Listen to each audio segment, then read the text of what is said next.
और बात कर लेते हैं धनबाद की, जहां पर साइबर क्राइम का एक बड़ा मामला सामने आया है। जी हां, साइबर ठगी का बड़ा मामला सामने आया है। धनबाद से 1.5 करोड़ रुपए उड़ा दिए हैं साइबर क्रिमिनल्स ने। हैकर्स ने सहकारिता बैंक को 1.5 करोड़ रुपए की चपत लगाई है। ये देखिए, लगातार साइबर क्राइम के मामले सामने आते रहे हैं और झारखंड में ये मामला पुराना नहीं है। झारखंड से इसका रिश्ता बहुत गहरा रहा है साइबर क्रिमिनल्स का। और अब देखिए, धनबाद से ये बड़ा मामला, 1.5 करोड़ रुपए उड़ा दिए हैं हैकर्स ने बैंक से।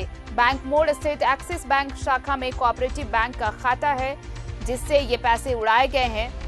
और सीटीओ रमन श्रीवास्तव ने साइबर थाने में इसे लेकर प्राथमिकी दर्ज कराई है। 29 और 30 मई को बैंक का चालू खाता हैक किया गया और कई राज्यों से खाते में पैसे भेजे गए थे। धनबाद में साइबर ठगी का ये सबसे बड़ा मामला अब तक का। 1.5 करोड़ रुपए बताएं आपको कि साइबर क्रिमिनल्स ने उड़ा लिए हैं। सरायढेला साइबर थाना मामले की पुलिस इस मामले की जांच कर रही है।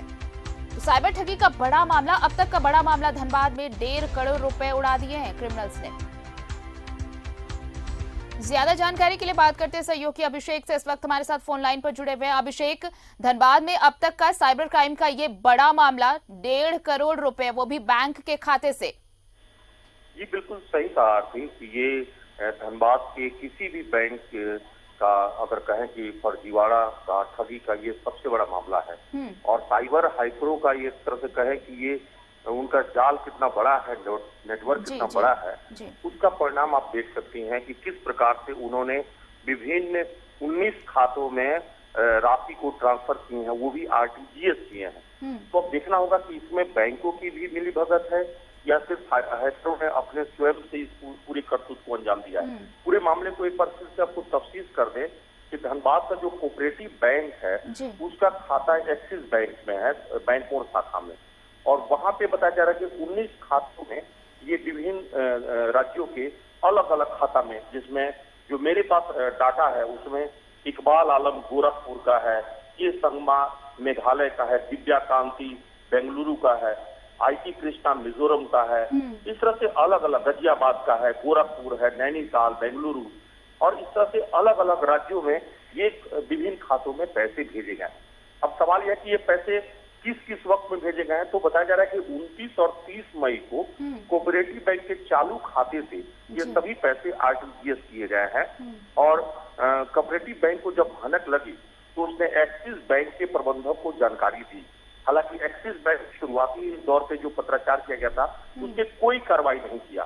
बाद में इस मामले पर जो है cooperative bank, Dhanbad cooperative bank के जो सीटीओ हैं, जो सीटीओ बोलते हैं मुख्य तकनीकी अधिकारी को, रमन श्रीवास्तव, उन्होंने साइबर थाना, जो सरायढेला में साइबर थाना है, वहां पे इन्होंने इस मामले में शिकायत दर्ज कराई है, प्राथमिकी दर्ज कराई है।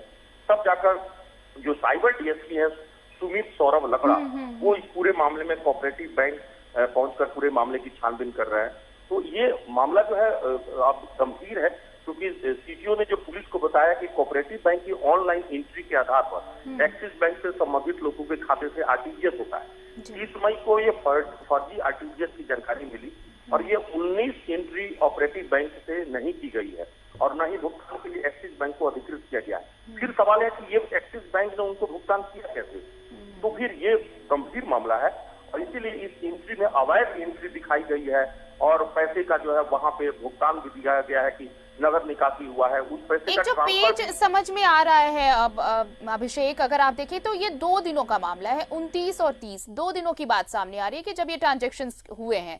तो क्या अगर 29 को ट्रांजेक्शन हुए तो उस वक्त भी खबर नहीं मिली, 30 तारीख को भी ट्रांजेक्शन हुए? क्योंकि अब अगर ये मामला सामने आ रहा है तो 2 दिन का ये मामला है, तो क्या पहले दिन का मामला सामने नहीं आया? लगातार 2 दिनों तक ट्रांजेक्शन होता रहा। गंभीर सवाल है कि क्या साइबर हैकरों ने जब इतने बड़े करतूत को अंजाम दिया तो बैंक उस वक्त में क्या कर रहा था? अभी एक्सिस बैंक से भी ये सवाल उठ रहा है, क्योंकि वो पैसे जो है अब वो दूसरे खाते में भी ट्रांसफर हो गए हैं। उसमें से ज्यादातर पैसे जिनके खाते में गए हैं वहां से भी पैसे जो है नगद निकासी हो गई है या नेट बैंकिंग के जरिए दूसरे खाते में ट्रांसफर किए गए हैं। तो खाते से भी दूसरे खाते में, इसलिए पुलिस, जो साइबर पुलिस है, उसके लिए थोड़ी मुश्किल होगी इस पूरे मामले की जांच करना।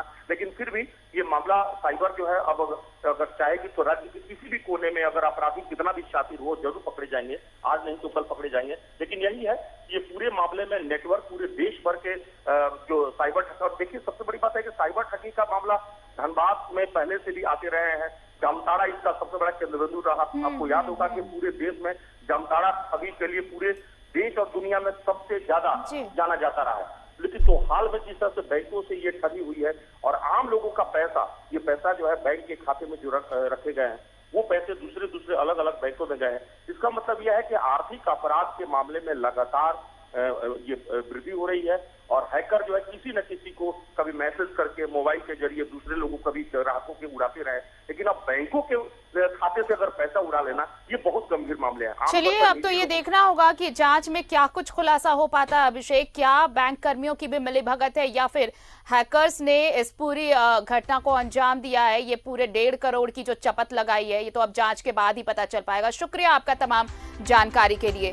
तो देखिए, साइबर ठगी के लिए यूं भी झारखंड बदनाम रहा है। जामताड़ा इसका हब माना जाता रहा। जामताड़ा काफी सुर्खियों में आया था और अब देखिए धनबाद से ये बड़ी खबर आई जहां 1.5 करोड़ रुपए उड़ा लिए हैं बैंक के खाते से। जांच होगी, उसके बाद खुलासा हो पाएगा। लेकिन फिलहाल इस बुलेटिन में इतना ही।